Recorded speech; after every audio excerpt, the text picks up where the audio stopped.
nation's tremendous potential for greater prosperity and global positioning under the leadership of Honorable Prime Minister Shri Narendra Modi.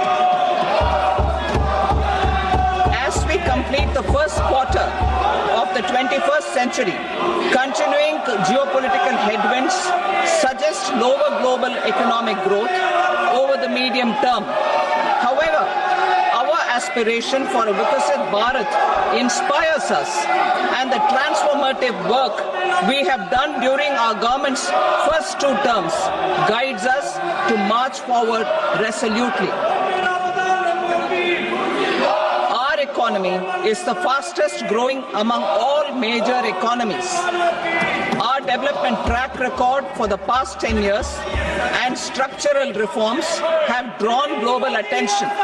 Confidence in India's capability and potential has only grown in this period. We see the next 5 years as a unique opportunity to realize Sabka Vikas, stimulating balanced growth of all regions. The great Telugu poet and playwright Gurujada Apparao had said, "Deshamante matti kadoy, deshamante manushuloy," meaning a country is not just its soil, a country is its people. In line with this, for us, Vikasit Bharat encompasses zero poverty, 100% quality good school education, access to high quality, affordable and comprehensive health care, 100% skilled labor with meaningful employment, 70% women in economic activities, and farmers making our country the food basket of the world.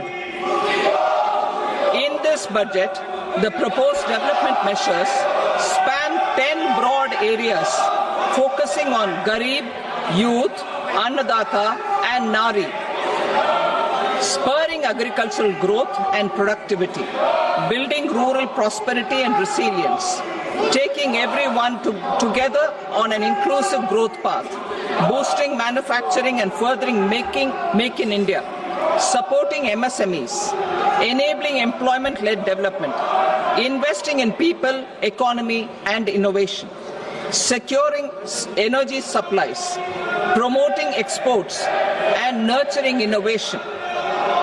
For this journey of development, our 4 powerful engines are agriculture, MSME, investments and exports. The fuel, our reforms, our guiding spirit, inclusivity, and the destination, Vikasit Bharat. This budget aims to initiate transformative reforms across 6 domains.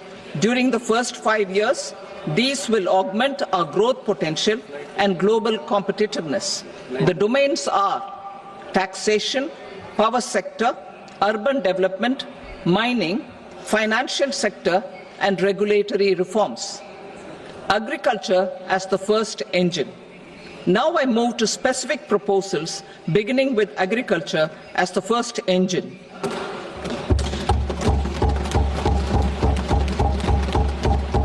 Prime Minister Dhan Dhanya Krishi Yojana, developing agri-districts program.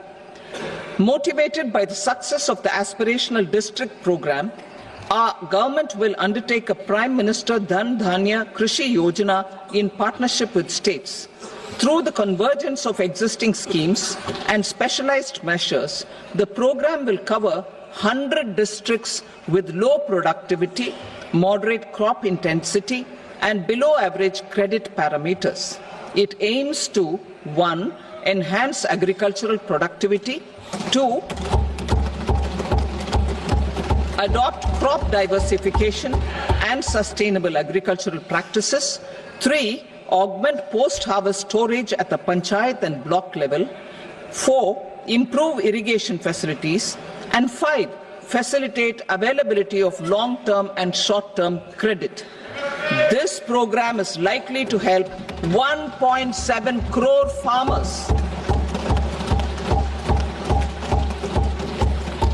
Building rural prosperity and resilience.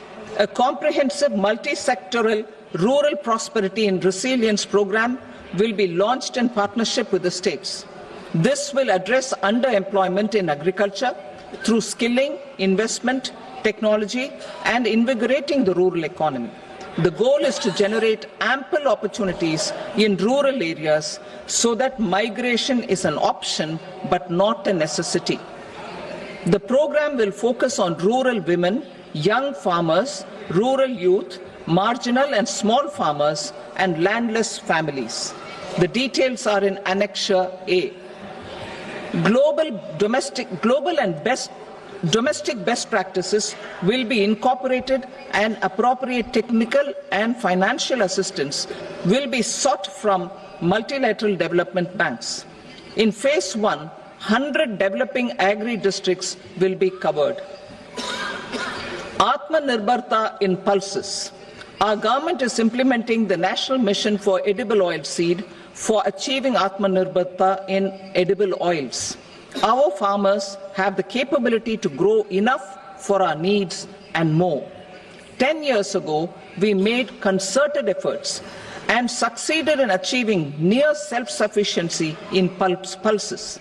Farmers responded to the need by increasing the cultivated area by 50%, and government arranged for procurement and remunerative prices. Since then, with rising incomes and better affordability, our consumption of pulses has increased significantly.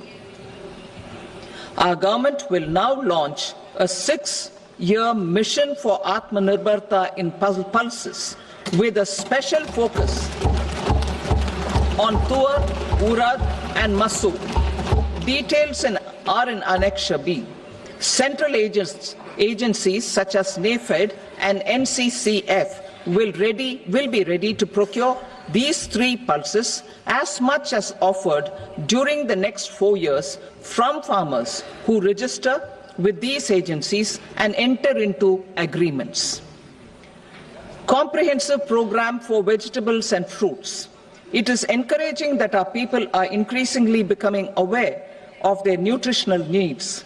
It is a sign of a society becoming healthier. With rising income levels, the consumption of vegetables, fruits, and Shri Anna is increasing significantly.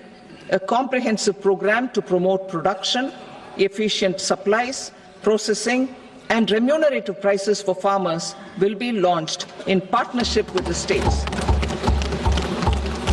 Appropriate institutional mechanisms for implementation and participation of farmer producer organizations and cooperatives will be set up. Makhana board in Bihar. For this, there is a special opportunity for the people of Bihar. A Makhana board will be established in the state to improve production, processing, value addition, and marketing of Makhana. The people engaged in these activities will be organized into FPOs. The board will provide hand-holding and training support to Makhana farmers and will also work to ensure they receive the benefits of all relevant government schemes. Of seeds with high yield, pest resistance, and climate resilience, and 3, commercial availability of more than 100 seed varieties released since July 2024. India ranks 2nd largest globally in fish production and aquaculture. Seafood exports are valued at 60,000 crore rupees. To unlock the untapped potential of the marine sector, our government will bring in an enabling framework for sustainable harnessing of fisheries from Indian exclusive economic zone and high seas, with a special focus on the Andaman and Nicobar and Lakshadweep islands.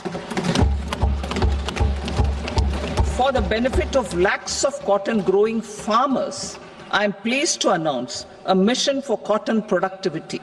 This 5-year mission will facilitate significant improvements in productivity and sustainability of cotton farming and promote extra long staple cotton varieties. The best of science and technology support will be provided to farmers. Aligned with our integrated 5F vision for the textile sector, this will help in increasing incomes of the farmers and ensure a steady supply of quality cotton for rejuvenating India's traditional textile sector. Kisan credit cards facilitate short-term loans for 7.7 crore farmers, fishermen and dairy farmers. The loan limit under modified interest subvention scheme will be enhanced from 3 lakh rupees to 5 lakh rupees for loans taken through the KCC. For Atmanirbharta in urea production, our government had reopened 3 dormant urea plants in the eastern region. To further augment urea supply, a plant with annual capacity of 12.7 lakh metric tons will be set up at Namrup in Assam.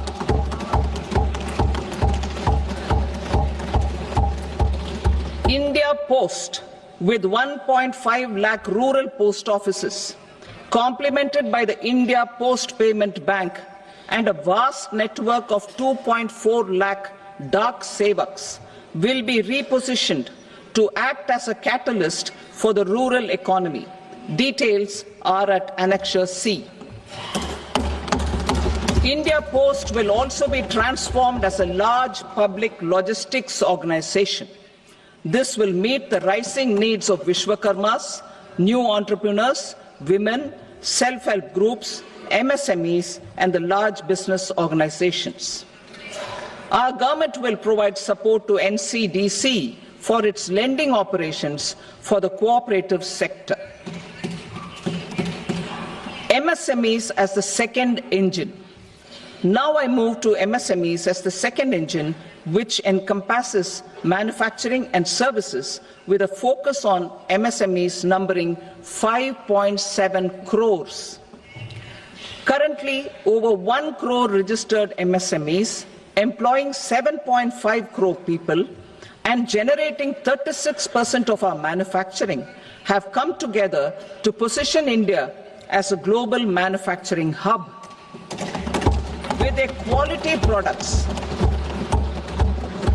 quality products, these MSMEs are responsible for 45% of our exports.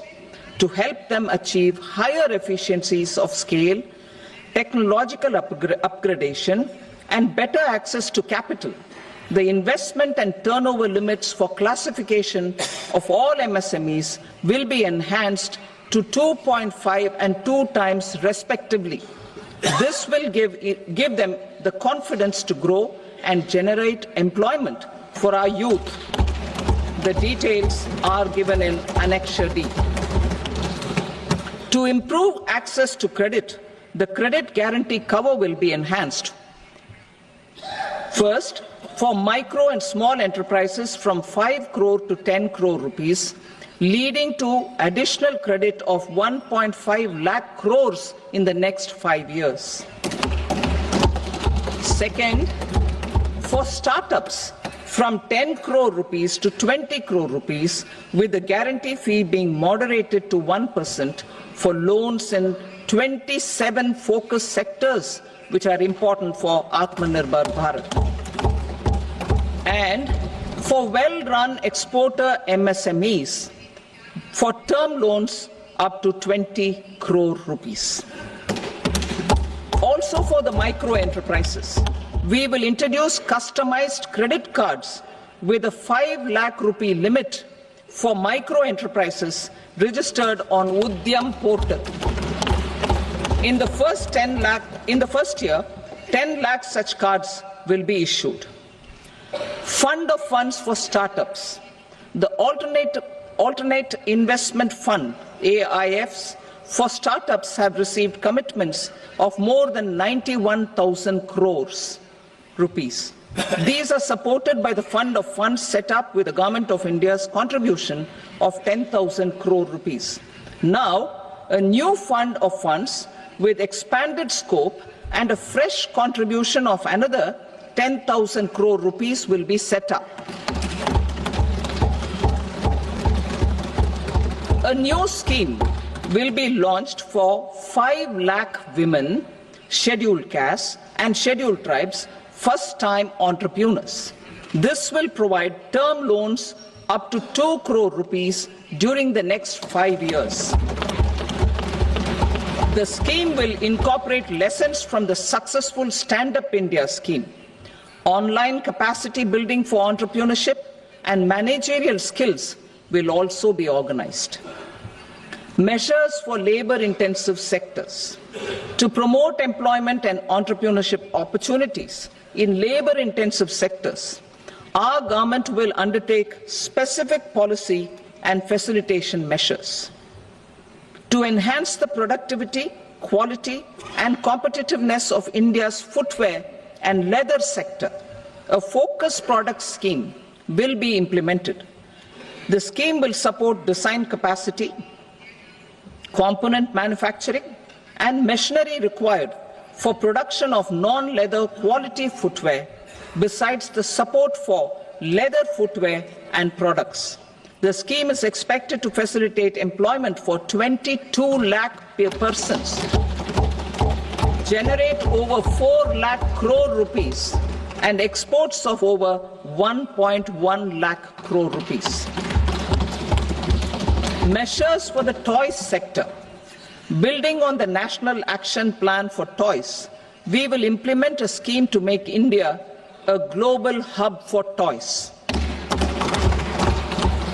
The scheme will focus on development of clusters, skills, and a manufacturing ecosystem that will create high-quality, unique, innovative, and sustainable toys that will represent the Made in India brand. Support for food processing. In line with our commitment towards Purvodaya, we will establish a National Institute of Food Technology, Entrepreneurship and Management in Bihar. The institute will provide a strong fillip to food processing activities in the entire eastern region. This will result in 1. Enhanced income for the farmers through value addition to their produce, and 2.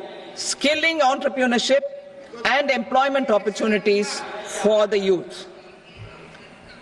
Manufacturing mission, furthering Make in India. Our government will set up a national manufacturing mission covering small, medium and large industries for furthering Make in India by providing policy support, execution roadmaps, governance and monitoring framework for central ministries and states. Details are in Annexure E. Given our commitment to climate-friendly development, the mission will also support clean tech manufacturing.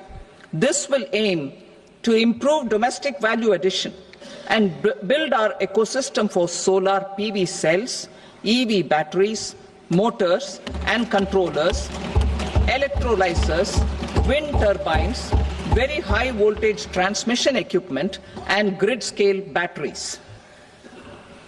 Investment as the third engine. Now I move to investment as the third engine, which encompasses investing in people, investing in the economy, and investing in innovation.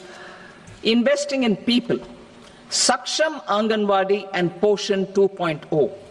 Saksham Anganwadi and Poshan 2.0 program provides nutritional support to more than 8 crore children, 1 crore pregnant women and lactating mothers all over the country, and about 20 lakh adolescent girls in aspirational districts and the Northeast region. The cost norms for these nutritional support will be enhanced appropriately. Atal Tinkering Labs. 50,000 Atal Tinkering Labs will be set up in government schools in the next 5 years to cultivate the spirit of curiosity and innovation and foster a scientific temper among young minds. Broadband connectivity to government secondary schools and PHCs. Broadband connectivity will be provided to all government secondary schools and primary health centers in rural areas under the BharatNet project. Bharatiya Bhasha Pustak Scheme. We propose to implement a Bharatiya Bhasha Pustak scheme to provide digital form Indian language books for schools and for higher education. This aims to help students understand their subjects better and in their language. National Centers of Excellence for Skilling. Building on the initiative announced in the July 24 budget, 5 national centers of excellence for skilling will be set up with global expertise and partnerships to equip our youth with the skills required for Make for India, Make for the World manufacturing. The partnership will cover curriculum design, training of trainers, and a skills certification framework and periodic reviews. Expansion of capacity in IITs. Total number of students in 23 IITs has increased 100% from 65,000 to 1.35 lakh in the past 10 years.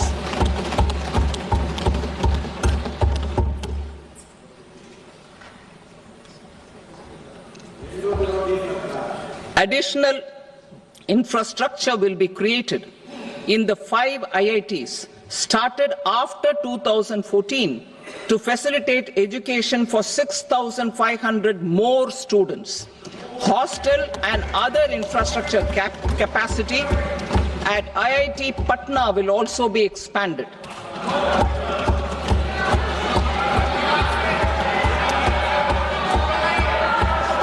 Center of Excellence.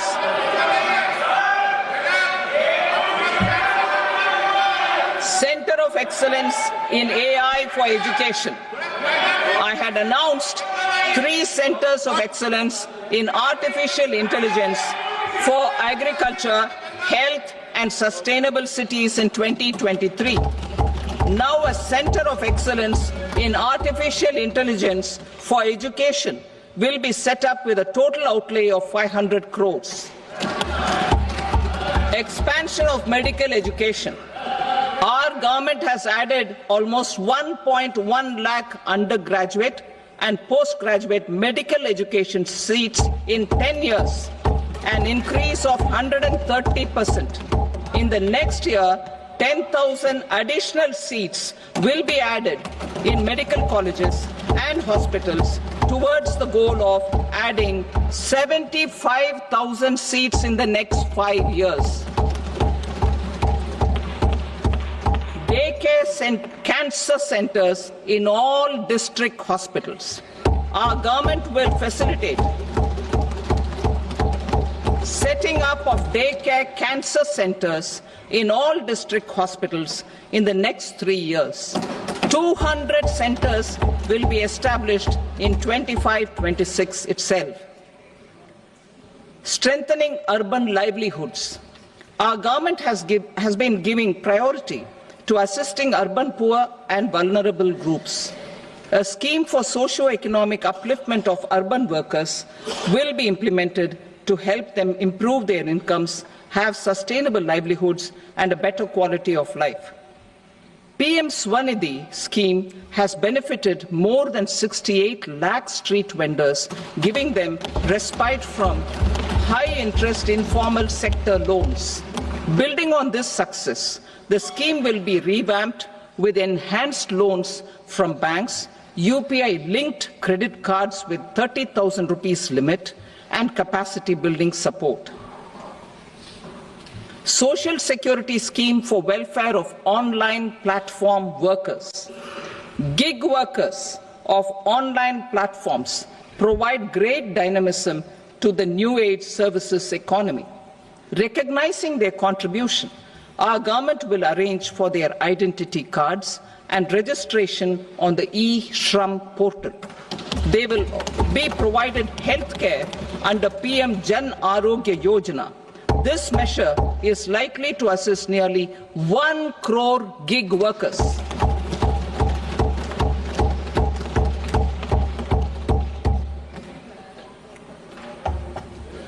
Investing in the economy, public-private partnership in infrastructure.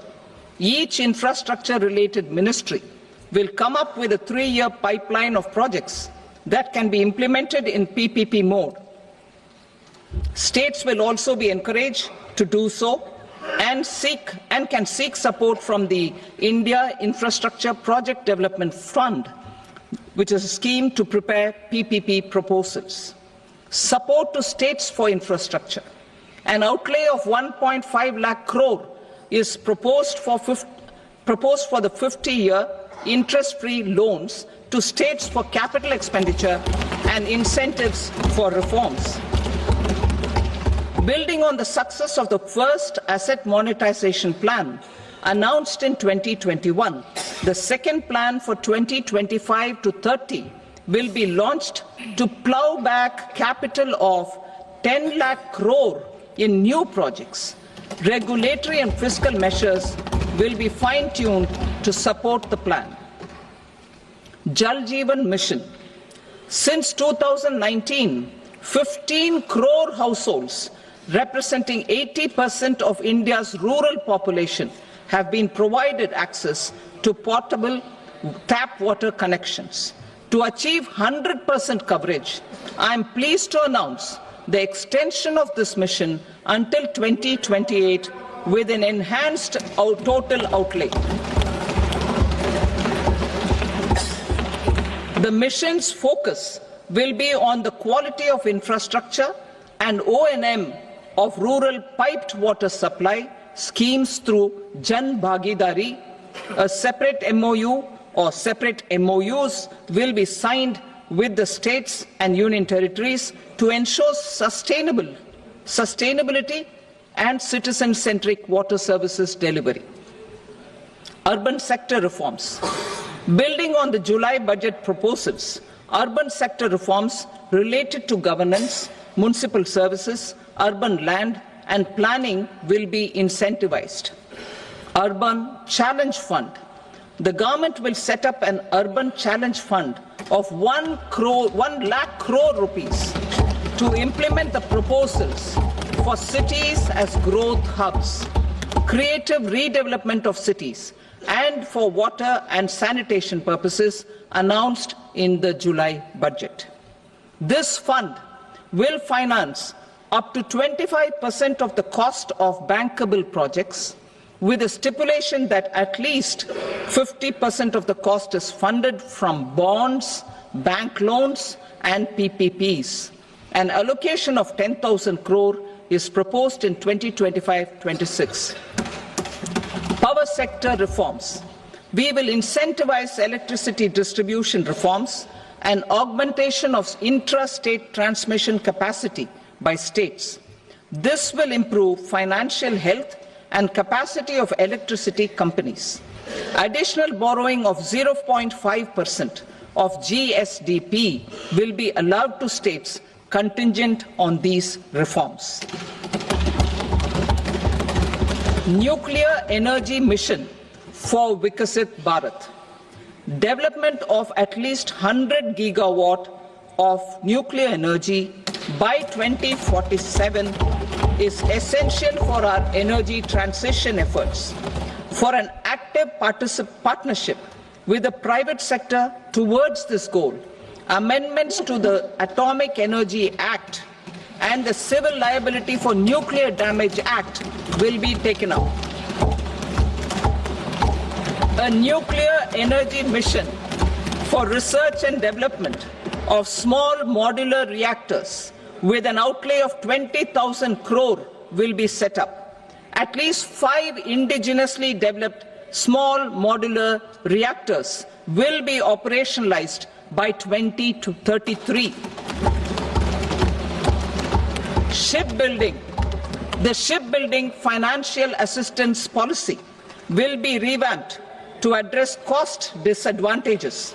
This will also include credit notes for shipbreaking in Indian yards to promote the circular economy. Large ships above a specified size will be included in the infrastructure harmonized master list. Shipbuilding clusters will be facilitated to increase the range, categories and capacity of ships. This will include additional infrastructure, facilities, skilling and technology to develop the entire ecosystem. Maritime Development Fund. For long-term financing for the maritime industry, a Maritime Development Fund with a corpus of 25,000 crore rupees will be set up. This will be for distributed support and promoting competition. This will have up to 49% contribution by the government, and the balance will be mobilized from ports and from private sector. UDAN regional connectivity schemes. UDAN has enabled 1.5 crore middle-class people to meet their aspirations for speedier travel. The scheme has connected 88 airports, and operationalized 619 routes.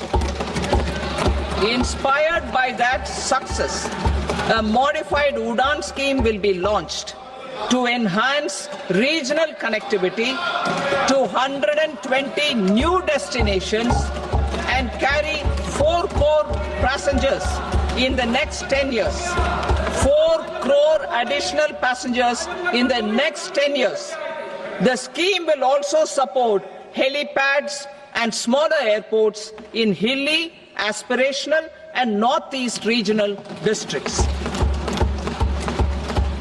Greenfield airports will be facilitated in Bihar to meet the future needs of the state. These will be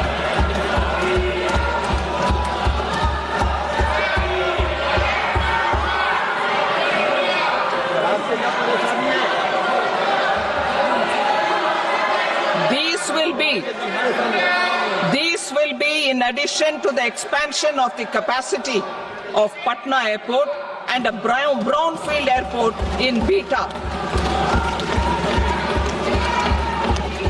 Western Kosi Canal project in Mithilanchal. Financial support will be provided for the Western Kosi Canal ERM project, benefiting a large number of farmers, cultivating over 50,000 hectares of land in the Mithilanchal region of Bihar. Mining sector reforms. Mining sector reforms, including those for minor minerals, will be encouraged through sharing of best practices and institutions of a state mining index. A policy for recovery of critical minerals from tailings will be brought out. Under the special window for affordable and mid-income housing, SWAMI, 50,000 dwelling units in stressed housing projects have been completed and keys handed over to home buyers. Another 40,000 units will be completed in 2025, further helping middle-class families who are paying EMIs on loans taken for apartments while also paying rent for their current dwellings. Building on this success, SWAMI Fund 2 will be established as a blended finance facility with contribution from the government, banks and private investors. This fund of 15,000 crore rupees will aim for expeditious completion of another 1 lakh units. PM Gati Shakti data for private sector. For furthering PPPs and assisting the private sector in project planning, access to relevant data and maps from the PM Gati Shakti portal will be provided. Tourism for employment-led growth. Top 50 tourist destination sites in the country will be developed in partnership with states through a challenge mode. Land for building key infrastructure will have to be provided by the states. Hotels in these destinations will be included in the infrastructure harmonized list. The following measures will be taken for facilitating employment-led growth.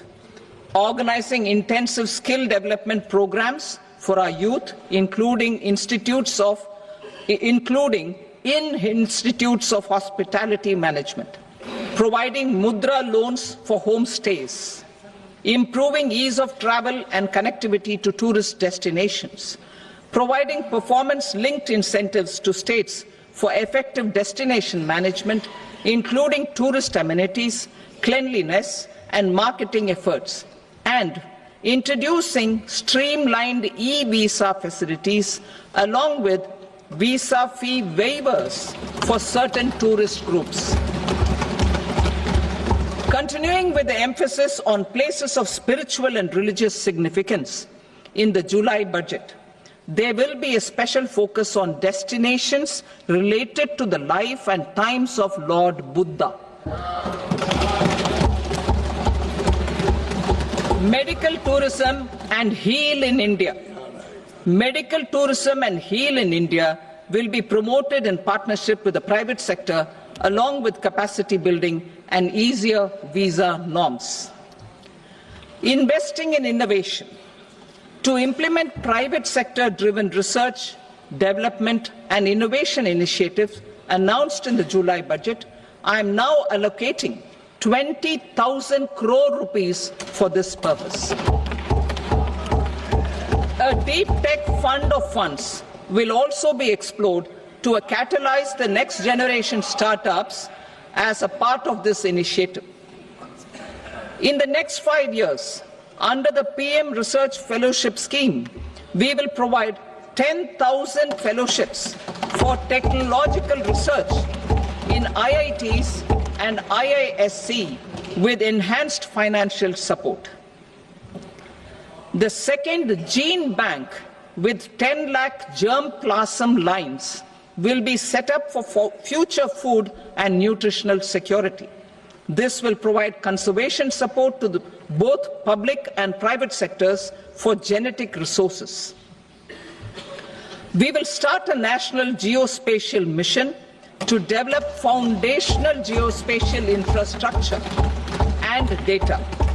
Using PM Gati Shakti, this mission will facilitate modernization of land records, urban planning, and design of infrastructure projects.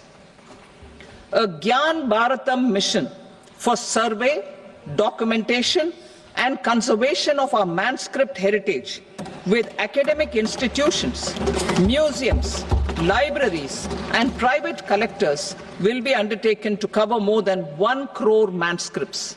We will set up a national digital repository of Indian knowledge systems for knowledge sharing. Now I move to exports as the fourth engine. We will set up an export promotion mission with sectoral and ministerial targets driven jointly by the Ministries of Commerce, MSME, and Finance. It will facilitate easy access to export credit, cross-border factoring support, support to MSMEs to tackle non-tariff measures in overseas markets. A digital public infrastructure, Bharat Trade Net, for international trade will be set up as a unified platform for trade documentation and financing solutions. This will complement the Unified Logistics Interface platform. The BTN will be aligned with international practices. Support will be provided to develop domestic manufacturing capacities for our economy's integration with global supply chains. Sectors will be identified based on objective criteria.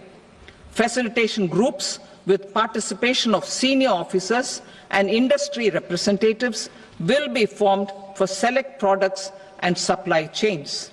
Through this, there are huge opportunities related to Industry 4.0, which needs high skills and talent. Our youth have both. Our government will support the domestic electronic equipment industry to leverage this opportunity for the benefit of our youth. A national framework will be formulated as guidance to states for promoting global capability centers in emerging Tier 2 cities. This will suggest measures for enhancing availability of talent and infrastructure, building bylaw reforms, and mechanisms for collaboration with industry. Our government will facilitate upgradation of infrastructure and warehousing for air cargo, including high-value perishable horticultural produce. Cargo screening and customs protocol will be streamlined and made user-friendly. Reforms as the fuel. Over the past 10 years, our government has implemented several reforms for convenience of taxpayers, such as faceless assessment, 2, taxpayer charter, 3, faster returns, 4, almost 99% returns being on self-assessment, and 5, Vivad Se Vishwas scheme.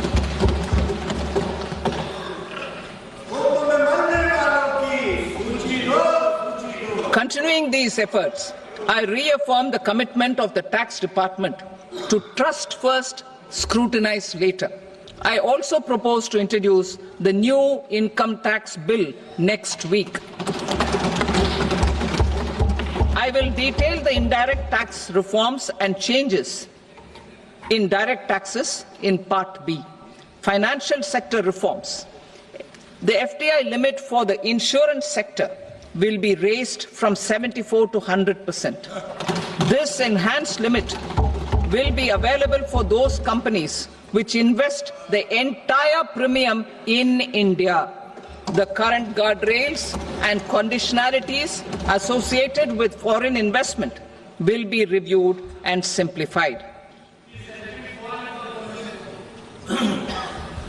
The services of India Post Payment Bank will be deepened and expanded in rural areas. NABFID will set up a partial credit enhancement facility for corporate bonds for infrastructure. Public sector banks will develop Grameen Credit Score framework to serve the credit needs of SHG members and people in rural areas. A forum for regulatory coordination and development of pension products will be set up. To implement the earlier announcement on simplifying the KYC processes, the revamped Central KYC Registry will be rolled out in 2025. We will also implement a streamlined system for periodic updating. Requirements and procedures for speedy approval of company mergers will be rationalized. The scope for fast-track mergers will also be widened and the process made simpler. As proposed in the interim budget, we signed bilateral investment treaties with 2 countries in 2024 to encourage sustained foreign investment, and in the spirit of First Develop India, the current model BIT will be revamped and made more investor-friendly. In the last 10 years, in several aspects, including financial and non-financial, our government has demonstrated a steadfast commitment to ease of doing business. We are determined to ensure that our regulations must keep up with technological innovations and global policy developments. A light-touch regulatory framework based on principles and trust will unleash productivity and employment. Through this framework, we will update regulations that were made under old laws. To develop this modern, flexible, people-friendly and trust-based regulatory framework appropriate for the 21st century, I propose 4 specific measures. A high-level committee for regulatory reforms will be set up for a review of all non-financial sector regulations, certifications, licenses, and permissions. The committee will be expected to make recommendations within a year. The objective is to strengthen trust-based economic governance and take transformational measures to enhance ease of doing business, especially in matters of inspection and compliances. States will be encouraged to join in this endeavour.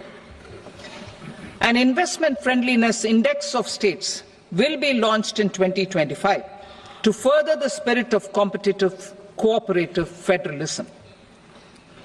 Under the Financial Stability and Development Council, a mechanism will be set up to evaluate impact of the current financial regulations and subsidiary instructions. It will also formulate a framework to enhance their responsiveness and development of the financial sector. In the Jan Vishwas Act 2023, more than 180 legal provisions were decriminalized.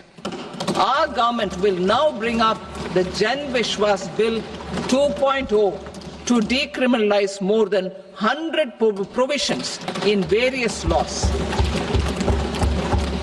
I now move to fiscal policy. In the July budget, I had committed to staying the course for fiscal consolidation. Our endeavour will be to keep the fiscal deficit each year such that central government debt remains on a declining path as a percentage of the GDP. The roadmap for the next 6 years has been detailed in the FRBM statement. Revised estimates for 2024-25. The revised estimate of the total receipts other than borrowings is 31.47 lakh crore rupees, of which the net tax receipts are 25.57 lakh crore rupees. The revised estimate of the total expenditure is 47.16 lakh crore rupees, of which the capital expenditure is about 10.18 lakh crore rupees. The revised estimate of the fiscal deficit is 4.8% of the GDP. Budget estimates for 25-26. Coming to 25-26, the total receipts other than borrowings and total expenditure are estimated at 34.96 lakh crore rupees and 50.65 lakh crore rupees respectively. The net tax receipts are estimated at 28.37 lakh crore rupees. The fiscal deficit is estimated to be 4.4% of GDP. To finance the fiscal deficit, the net market borrowings from dated securities are estimated at 11.54 lakh crore. The balance financing is expected to come from small savings and other sources. The gross market borrowings are estimated at 14.82 lakh crore rupees. I will now move to Part B. My proposals relating to customs aim to rationalize tariff structure and address duty inversion. These will also support domestic manufacturing and value addition, promote exports, facilitate utilization of customs tariff structure for industrial goods. As a part of comprehensive review of customs rate structure announced in July 2024 budget, I propose to 1. Remove 7 tariff rates. This is over and above the 7 tariff rates removed in 23-24 budget. After this, there will be only 8 remaining tariff rates, including 0 rate. 2. Apply appropriate cess to broadly maintain effective duty incidence, except on a few items where such incidence will reduce marginally. 3. Levy not more than 1 cess or surcharge. Therefore, I propose to exempt social welfare surcharge on 82 tariff lines that are subject to a cess. I shall now take up sector-specific proposals. To provide relief to patients, particularly those suffering from cancer, rare diseases and other severe chronic diseases, I propose to add 36 life-saving drugs and medicines to the list of medicines fully exempted from basic custom duty.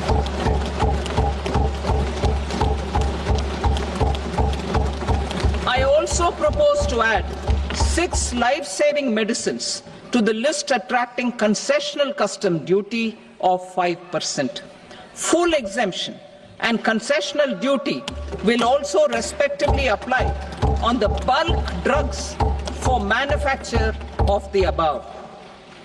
Specified drugs and medicines under patient assistance programs run by the pharmaceutical companies are fully exempt from BCD, provided the medicines are supplied free of cost to the patients. I propose to add 37 more medicines along with 13 new patient assistance programs. Support to domestic manufacturing and value addition. Critical minerals. In the July 2024 budget, I had fully exempted BCD on 25 critical minerals that are not domestically available. I had also reduced BCD of 2 other such minerals to provide a major fillip to their processing, especially by MSMEs.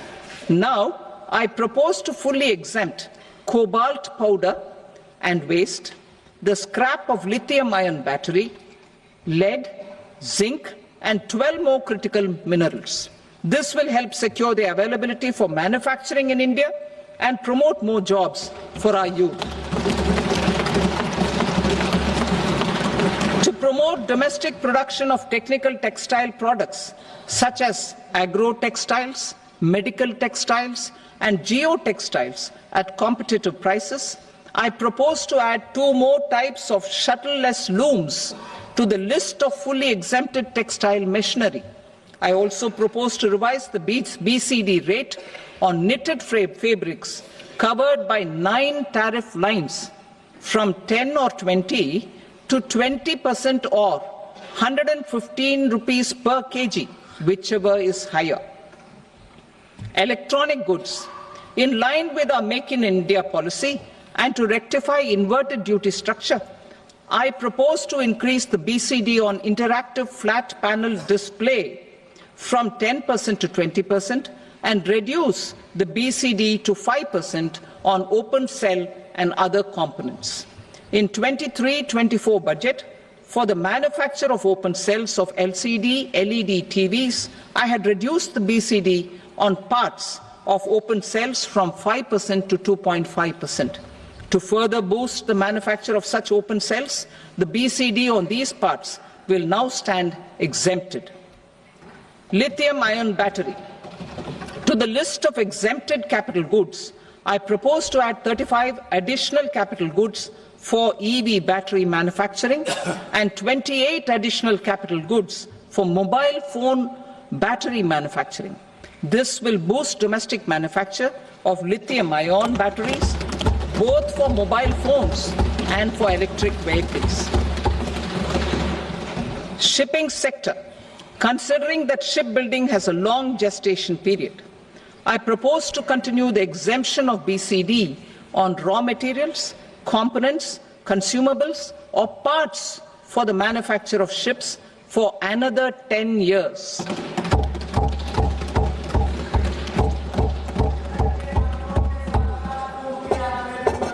I also propose the same dispensation for shipbreaking to make it more competitive. Telecommunication. To prevent classification disputes, I propose to reduce the BCD from 20% to 10% on carrier-grade Ethernet switches to make it at par with non-carrier-grade Ethernet switches. Export promotion. To facilitate exports of handicrafts, I propose to extend the time period for export from 6 months to 1 year, further extendable by another 3 months if required. I also propose to add 9 items to the list of duty-free inputs. Leather sector. I propose to fully exempt BCD on wet blue leather to facilitate imports for domestic value addition and employment. I also propose to exempt crust leather from 20% export duty to facilitate exports by small tanners. Marine products. To enhance India's competitiveness in the global seafood market, I propose to reduce BCD from 30% to 5% on frozen fish paste, surimi, for manufacture and export of its analog products. I also propose to reduce BCD from 15% to 5% on fish hydrolysates for manufacture of fish and shrimp feed. In July 2024 budget, to promote development of domestic MROs for aircraft and ships, I had extended the time limit for export of foreign origin goods that were imported for repairs from 6 months to 1 year and further extendable by 1 year. I now propose to extend the same dispensation for railway goods. Time limit for provisional assessment. Presently, the Customs Act 1962 does not provide any time limit to finalize provisional assessments, leading to uncertainty and cost to trade. As a measure of promoting ease of doing business, I propose to fix a time limit of 2 years, extendable by a year, for finalizing the provisional assessment. I propose to introduce a new provision that will enable importers or exporters, after clearance of goods, to voluntarily declare material facts and pay duty with interest but without penalty. This will incentivize voluntary compliance. However, this will not apply in cases where department has already initiated audit or investigation proceedings. For industry to better plan their imports, I propose to extend the time limit for the end use of imported inputs in the relevant rules from 6 months to 1 year. This will provide operational flexibility in view of cost and uncertainty of supply. Further, such importers will now have to file only quarterly statements instead of a monthly statement.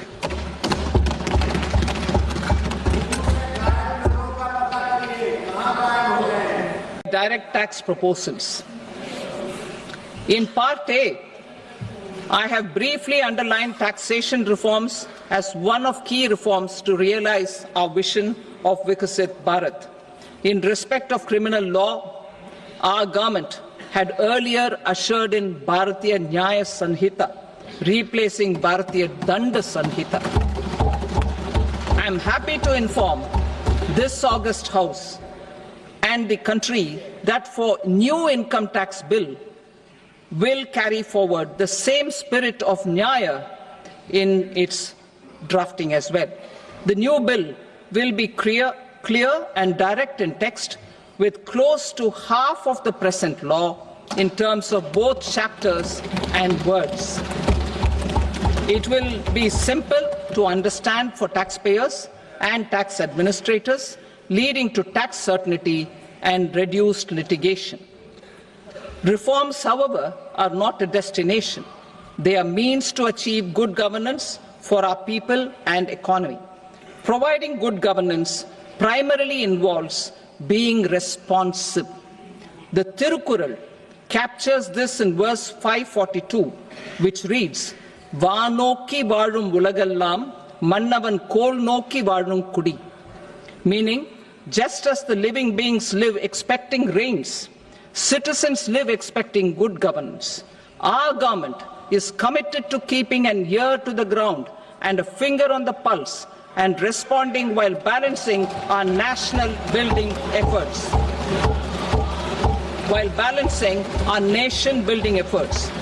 The following measures will detail just how our government will, under the guidance of PM Modi, has taken steps to understand and address.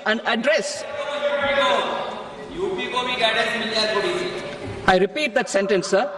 The following measures will detail just how our government, under the guidance of PM Modi, has taken steps to understand and address the needs voiced by our citizens. My tax proposals are guided by this spirit. The objectives of my proposals are as follows: personal income tax reforms with special focus on middle class, rationalization of TDS and TCS for easing difficulties, encouraging voluntary compliance, reducing compliance burden, ease of doing business, employment and investment. I will come to my proposal on personal income tax towards the end. TDS and TCS, rationalization for easing difficulties. I propose to rationalize tax deduction at source, TDS, by reducing the number of rates and thresholds above which TDS is deducted.